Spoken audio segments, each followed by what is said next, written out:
if you have beliefs that are holding you back from you actualizing your potential, you can't get to your mojo if you have those beliefs. So that's why I like to ask thought leaders and business owners like you, what are some beliefs that you used to have that would limit you from growing your business or from growing yourself personally? The biggest paradox that I've experienced in my entrepreneurial career is first thinking that I had to do all the hard stuff myself, you know? And I know that you and I have had a conversation about this before, Joe. It's like you start a business because you're really good at things and you get a lot of experience. And so you start to bring on other people, you start to grow the company, and it's really hard to trust other people. You just think you're the only one that can do this hard stuff. And then you create this ceiling over what you can ever grow because that's you. It's the number of hours in a day.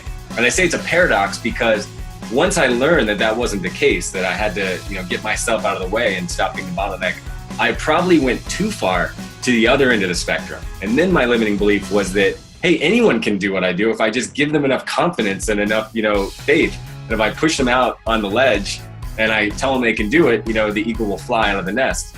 And I think that held me back for a long time too, is that complete other paradox. And so I've been since learning, about, delegation versus abdication, and systems and processes and, personality profiles, which I know you and I are both big fans of. Different people have different strengths.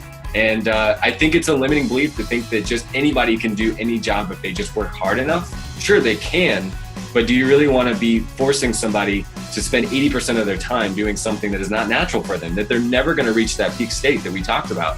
So I think that's the limiting belief a lot of people have, is that they're like, you can work harder, you can just do it. And but why not put somebody in that position who's just born to do that job?